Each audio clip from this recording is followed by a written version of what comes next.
Hello and welcome back to today's show. Today we'll be talking about Manchester United and the type of player that they need to bring in the coming transfer window in order for them to start winning things. They've been competing, yes, finishing second last season, yes, 74 points, which was a remarkable improvement, especially comparing with the previous season, which is good. But where does that go? Where does that end? When I'm looking at a Manchester United team, I see a team that is just almost getting there, but always lacking. I'm talking about a team that is lacking in terms of striking force, in terms of defense, and in terms of midfield. So, three major things have to happen for Manchester United to compete next season. One of those things is that they have to bring in a good striker. They have to bring in a good either defensive midfielder or a good offensive midfielder, which I can call creative midfielder. Again, they need to bring in a good defender. Those are three areas, just three players that Manchester United. We know the situation, the environment throughout the world in terms of financial crisis is everywhere. We are not going to ask for more, just three, right? And Manchester United will go back to where Manchester United used to be in their previous seasons. And so, without much ado, I know there are a lot of speculations on the kind of players that have been linked with the club. I'm just going to, in terms of striking, I'm just going to mention two of them, which I do think are likely to sign for Manchester United this coming transfer window. One of those is Jadon Sancho. Another one is Erling Haaland. Now, looking at Manchester United team, they have Marcus Rashford, they have Dan James, they have Mason Greenwood, they have Anthony Martial, they have Ahmad Traore, and also they have Edison Cavani. Now, Edison Cavani will offer experience, but playing Edison Cavani throughout the season will be a very, very big ask of the club. And so a player like Erling Haaland comes into the equation. Erling Haaland, when I compare him with Jadon Sancho, Erling Haaland is the one that Manchester United need to sign. Fair play to Jadon Sancho, he's a good player, but he's a winger. So when you're looking at a team like Manchester United, who do they need? Because as a winger, they have Mason Greenwood. Not unless they want to really convert Mason Greenwood to be a striker, something that he has Ole Gunnar Solskjaer tried, and I don't think it has really worked. Mason Greenwood and Marcus Rashford can play on either wings, yeah, and then a player like Erling Haaland can play in between the middle. A striking force of Erling Haaland, Marcus Rashford, and Mason Greenwood will be something that every team will be wanting to avoid. And so, what do you think? Let me know in the comment section below. Who do you think between Jadon Sancho and Erling Haaland, who do Manchester United need, technically speaking? Not all the hype about, Jadon Sancho and everything, but looking at the team, what does the team cry for? Another section is the midfield section. We have players like Paul. Sorry about that. We have players like Paul Pogba, Bruno Fernandes. Alternatives, we have Fred, McTominay, Nemanja Vidic, Donny van de Beek.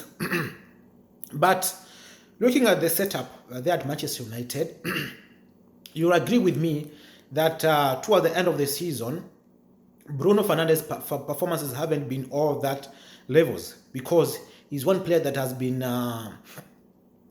playing all through the season, and you can count the amount of contribution this player has had in terms of assists and goals. So sometimes a player can develop tired legs, and so that's exactly what happened toward the end of the season. And sometimes he had to go back, retract and maybe collect balls from deep, and so that he can supply them to their offensive part of the field, which is a big ask, especially from a player that has performed a week in, week out. And so what I'm trying to say is that for Manchester United to develop and to achieve better things, they need to think of either bringing in a deep lying midfielder, or they go with they go by another creative midfielder. So two players have been mentioned. One is Declan Rice of West Ham United. Another one is Jack Grealish of Aston Villa. And so when I look at in the grand scheme of things, Jack Grealish is the better player. He's a player that can make any team better. He's a player that can make things happen. Very talented. And the only thing, maybe the only impediment that I see with Jack Grealish deal is that he's not going to come cheap. If Manchester United are going to go for either Jadon Sancho or Erling Haaland, whom they will, of course, they will not come cheap also. They will not be having a lot of funds to, of course, to splash in terms of other midfield acquisitions. So I'm talking about a deal for Jack Grealish being very expensive, unless the Graces are going to give Ole Gunnar Solskjaer a lot of money to spend this transfer window. And so what is happening is that out of these two, if I were the hierarchy there at Manchester United, I will go for Declan Rice for now, because if I go for Declan Rice, who is young, who is younger than Jack Grealish, who is able to offer more than what McTominay, Donny van der Beek is able to give, and of course Fred. So that will release Bruno Fernandes up front, so that he can now be doing all the creative duties of the team. So that there will be a balance. So he doesn't need to come back to collect balls. Paul Pogba, and Declan Rice will be doing those jobs. Sometimes Fred can come in. Sometimes Scott McTominay can come in. Sometimes maybe in leagues like FA, Donny van der Beek can be called upon. And so for me, Declan Rice is a realistic target. He will be cheap, around 50 to 60 million pounds. And maybe if Manchester United are able to give to do a makeshift, maybe allow players like what is his name, the player that has been, I don't know why the name is going. So if they can be able to do maybe a swap deal, so they can get Declan Rice, and maybe they give I don't know why the name is going. So you know what I'm talking about. And so this is a deal that is workable, and if Manchester United are really interested, is one deal that is really workable. The last bit of this is gonna be the defensive part of the team.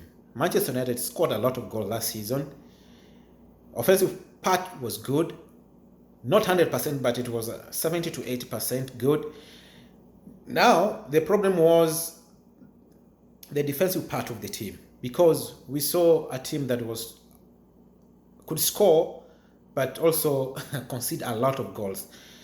Tuanzebe, Brandon Williams, and Anze Tuanzebe, Brandon Williams, Alex Telles, Lindelof, Eric Bailey have shown that they are not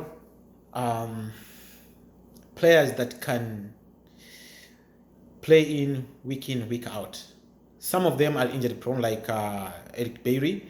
Some of them are not consistent enough. Some of them are young, and of course they need to develop further. And so the only key players that we saw last season was Harry Maguire, Luke Shaw, and Aaron Wan-Bissaka. That leaves a spot for one more defender. Now, two defenders have been mentioned. One is Rafael Varane of Real Madrid, 28 years of age, who is very, very experienced, very fast. Of course, he has 1 year left on his contract. Real Madrid, I say, to be wanting to extend his contract, but he doesn't want. And so there are suggestions that he wants to come to Manchester United, and if he does, he's one guy who can improve the defensive line for Manchester United. And also, Harry Maguire is good. Maybe the only thing about him is that he's not fast enough, and so Varane will be able to complement him very, very well, and that backline will look good. So another player that has been linked with Manchester United is Tap Soba. This is a Malian international, plays for Leverkusen. He's not also going to come cheap. Of course, he's a good defender, younger than Varane, but in terms of course, he's young, and we never know with the price tag. He's started to be valued at around 50 to 60 million pounds, which is a huge amount of money, especially for a player that has not been Premier League tested. And so, I don't know, what is your take? Who do you think Manchester United need this coming season, and how many players do you think realistically Manchester United are gonna get this coming season? That is it for today. I'll see you in the next season, in the next video. Thanks for watching. If you haven't subscribed, please do so. Like this video, share it with your friends, your circles, and I'll be able to see you in the next one. Thanks for watching.